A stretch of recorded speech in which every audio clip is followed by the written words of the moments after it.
ವೈದಿಕ ಜ್ಯೋತಿಷ್ಯದ ಪ್ರಕಾರ ಪ್ರತಿಯೊಂದು ಗ್ರಹಗಳು ನಿಯಮಿತ ಮಧ್ಯಂತರದಲ್ಲಿ ರಾಶಿಯನ್ನು ಬದಲಾಯಿಸ್ತವೆ. ಕಾಲಕಾಲಕ್ಕೆ ಶುಭ ಮತ್ತು ಅಶುಭ ಯೋಗಗಳನ್ನು ರೂಪಿಸ್ತವೆ. ಇಂತಹ ರಚನೆಯ ಯೋಗಗಳ ಪ್ರಭಾವವನ್ನು ಎಲ್ಲ ರಾಶಿಗಳ ಜೀವನದಲ್ಲೂ ಕೂಡ ಜನರ ಜೀವನದಲ್ಲೂ ಕಾಣಬಹುದಾಗಿದೆ. ಆ ರೀತಿಯಲ್ಲಿ ಪ್ರಸ್ತುತ ಛಾಯಾಗ್ರಹ ಅಂದರೆ ರಾಹು ಮೀನರಾಶಿಯಲ್ಲಿ ಸಂಚರಿಸ್ತಿದ್ದಾನೆ. ಜುಲೈ 25ನೇ ತಾರೀಕು ಚಂದ್ರನು ಮೀನರಾಶಿಯನ್ನು ಪ್ರವೇಶ ಮಾಡಿದ್ದಾನೆ. ಮತ್ತು ರಾಹು ಮತ್ತು ಚಂದ್ರನ ಸಂಯೋಗ ಗ್ರಹಣ ಯೋಗವನ್ನು ರೂಪಿಸ್ತಾ ಇದೆ. ಈ ಯೋಗ ಅನ್ನುವಂಥದ್ದು ಅಶುಭ ಯೋಗವಾಗಿದೆ. ಈ ಯೋಗದ ಪ್ರಭಾವ ಎಲ್ಲ ರಾಶಿಗಳಲ್ಲಿ ಕಂಡುಬಂದರೂ ಅದರಲ್ಲೂ ಪ್ರಮುಖವಾಗಿ 3 ರಾಶಿಯ ಜನರು ಈ ಅಶುಭ ಯೋಗದಿಂದ ಬಹಳ ಜಾಗರೂಕರಾಗಿರಬೇಕಾಗತ್ತೆ. ವಿಶೇಷವಾಗಿ ಹಣಕಾಸಿನ ವಿಷಯಗಳು ಮತ್ತು ಆರೋಗ್ಯ ವಿಷಯಗಳಲ್ಲಿ ಹೆಚ್ಚು ಜಾಗರೂಕರಾಗಿರಬೇಕಾಗತ್ತೆ. ಹಾಗಾದರೆ ಈಗ ರಾಹು ಚಂದ್ರನ ಸಂಯೋಜನೆಯಿಂದ ಉಂಟಾಗುವಂಥ ಗ್ರಹಣ ಯೋಗದಿಂದ ಯಾವ ರಾಶಿಯವರು ಬಹಳ ಎಚ್ಚರಿಕೆಯಿಂದ ಇರಬೇಕು ಅನ್ನೋದನ್ನು ನೋಡ್ತಾ ಹೋಗೋಣ. ಮೊದಲಿಗೆ ಮೇಷರಾಶಿ. ಮೇಷರಾಶಿಯ 12ನೇ ಮನೆಯಲ್ಲಿ ಗ್ರಹಣ ಯೋಗ ರೂಪುಗೊಳ್ಳುತ್ತೆ. ಈ ಕಾರಣದಿಂದಾಗಿ ಈ ಮೇಷರಾಶಿಯವರು ಪ್ರಯಾಣವನ್ನು ಕೈಗೊಳ್ಳಬೇಕಾಗತ್ತೆ. ಎಲ್ಲಿಗಾದರೂ ಪ್ರಯಾಣ ಹೋಗಬೇಕಾದಂತಹ ಸಂದರ್ಭ ಬರಬಹುದು. ಅಂತಹ ಪ್ರವಾಸಗಳಲ್ಲಿ ನಿಮ್ಮ ವಸ್ತುಗಳ ಬಗ್ಗೆ ನೀವು ಬಹಳ ಜಾಗರೂಕರಾಗಿರಬೇಕು. ನಿಮ್ಮ ಅಮೂಲ್ಯ ವಸ್ತುಗಳ ಬಗ್ಗೆ ಹೆಚ್ಚಿನ ಜಾಗೃತಿಯನ್ನು ವಹಿಸಿ. ನಿಮ್ಮ ಆರೋಗ್ಯದ ಬಗ್ಗೆಯೂ ಕೂಡ ನೀವು ಜಾಗೃತಿಯನ್ನು ಮೇಷರಾಶಿಯವರು ವಹಿಸಬೇಕಾಗತ್ತೆ.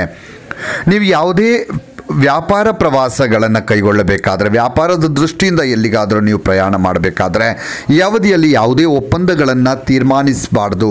ಅಂದರೆ ನೀವು ಯಾವುದೇ ಒಪ್ಪಂದವನ್ನು ಅಂದರೆ ಸಡನ್ನಾಗಿ ತೀರ್ಮಾನವನ್ನು ತೆಗೆದುಕೊಳ್ಳೋದಕ್ಕೆ ಹೋಗಬೇಡಿ. ಹಾಗೆ ಮಾತನಾಡುವಾಗ ಬಹಳ ಜಾಗರೂಕರಾಗಿರಬೇಕಾಗತ್ತೆ ಮೇಷರಾಶಿಯವರು. ಈ ಸಮಯದಲ್ಲಿ ನೀವು ಸಾಕಷ್ಟು ಒತ್ತಡವನ್ನು ಅನುಭವಿಸ್ತೀರಿ.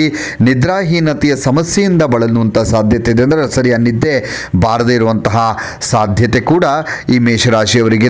ಹಾಗೆ ಈ ಸಮಸ್ಯೆಗಳಿಂದ ದೂರ ಇರೋದಕ್ಕೆ ನೀವು ಪರಿಹಾರ ಅಂತಂದರೆ ಶಿವನನ್ನು ಆರಾಧನೆ ಮಾಡಬೇಕು. ಶಿವನನ್ನು ಆರಾಧನೆ ಮಾಡೋದ್ರಿಂದ ಸಾಕಷ್ಟು ಸಂಕಷ್ಟಗಳಿಂದ ನೀವು ದೂರ ಆಗಬಹುದು. ಇನ್ನು ಸಿಂಹರಾಶಿ. ಸಿಂಹರಾಶಿಯ 8ನೇ ಮನೆಯಲ್ಲಿ ಗ್ರಹಣ ಯೋಗ ರೂಪುಗೊಳ್ಳುತ್ತೆ. ಇದು ಈ ಸಮಯದಲ್ಲಿ ನಿಮ್ಮ ಒತ್ತಡವನ್ನು ಹೆಚ್ಚು ಮಾಡುವ ಸಾಧ್ಯತೆ ಇದೆ. ಆರೋಗ್ಯದ ಕಡೆಗೆ ಹೆಚ್ಚಿನ ಗಮನವನ್ನು ಸಿಂಹರಾಶಿಯವರು ಕೊಡಬೇಕಾಗತ್ತೆ. ವಿಶೇಷವಾಗಿ ಚಾಲನೆ ಮಾಡುವಾಗ, ಡ್ರೈವಿಂಗ್ ಮಾಡುವಾಗ ಬಹಳ ಎಚ್ಚರಿಕೆಯಿಂದಿರಬೇಕಾಗತ್ತೆ ನೀವು. ಯಾಕಂದರೆ ಸಣ್ಣ ಪುಟ್ಟ ಗಾಯಗಳಾಗುವಂಥದ್ದು, ಸಣ್ಣ ಪುಟ್ಟ ಅಪಘಾತಗಳಾಗುವಂಥ ಸಾಧ್ಯತೆಗಳಿರುತ್ತೆ.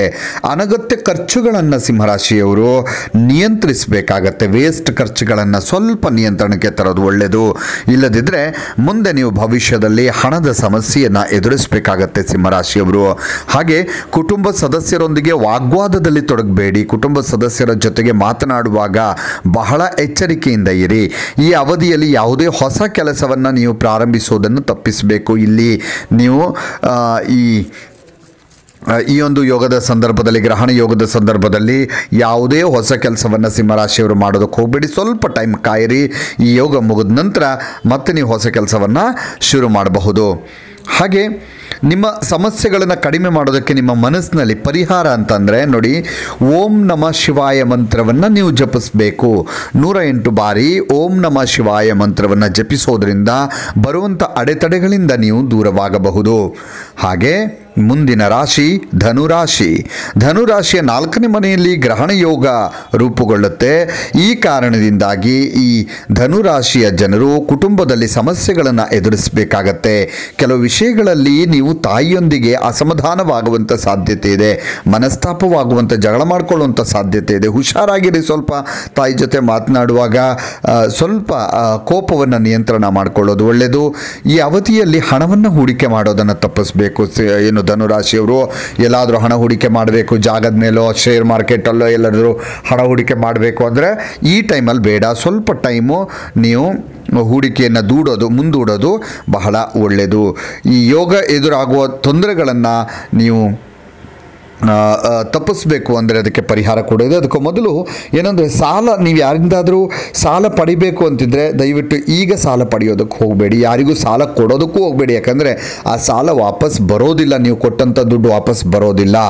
ನೌಕರರು ಕಚೇರಿಯಲ್ಲಿ ಅಜಾಗರೂಕತೆಯಿಂದ ವರ್ತಿಸುವುದನ್ನು ತಪ್ಪಿಸಬೇಕು. ಸ್ವಲ್ಪ ಕೆಲಸದ ಮೇಲೆ ನೀವು ಗಮನವನ್ನು ಕೊಡಬೇಕಾಗತ್ತೆ. ಗಮನ ಕೊಡಲಿಲ್ಲ ಅಂತಂದರೆ ನೀವು ದೊಡ್ಡ ಅನಾಹುತಕ್ಕೆ ಸಿಕ್ಕಾಕೊಳ್ತೀರಿ. ನೋಡಿ, ಈಗ ಪರಿಹಾರ ಅಂತ ನೋಡೋದಾದರೆ ನಿಮಗೆ ಧನು ರಾಶಿಯವರಿಗೆ ಏನು ಮಾಡಬೇಕು ಈ ಸಮಸ್ಯೆಗಳಿಂದ ಪಾರಾಗಬೇಕು ಅಂತಂದರೆ, ಶಿವನಿಗೆ ಬಿಲ್ವ ಎಲೆಯಿಂದ, ಬಿಲ್ವ ಪತ್ರೆ ಅಂತ ಹೇಳ್ತೀವಿ, ಬಿಲ್ವ ಎಲೆ, ಬಿಲ್ವ ಪತ್ರೆಯನ್ನು ತಗೊಂಡು ಆ ಎಲೆಯನ್ನು ಪೂಜೆ ಮಾಡಬೇಕು. ಶಿವನಿಗೆ ಆ ಎಲೆಯನ್ನು ಅರ್ಪಿಸಿ ಪೂಜೆಯನ್ನು ಮಾಡೋದ್ರಿಂದ ನೀವು ಸಾಕಷ್ಟು ಸಮಸ್ಯೆಗಳಿಂದ, ನೀವು ಅಡೆತಡೆಗಳಿಂದ ಮುಕ್ತಿಯನ್ನು ಪಡೆಯೋದಕ್ಕೆ ಸಾಧ್ಯವಾಗುತ್ತೆ. ಇನ್ನಷ್ಟು ವಿಡಿಯೋಗಳಿಗಾಗಿ ಮೀಡಿಯಾ 18 ಕರ್ನಾಟಕ ಚಾನಲನ್ನು ಸಬ್ಸ್ಕ್ರೈಬ್ ಮಾಡಿ ಹಾಗೂ ಹೊಸ ವಿಡಿಯೋಗಳ ಅಪ್ಡೇಟ್ಗಳಿಗಾಗಿ ಬೆಲ್ ಐಕನನ್ನು ಕ್ಲಿಕ್ ಮಾಡಿ. Thank you.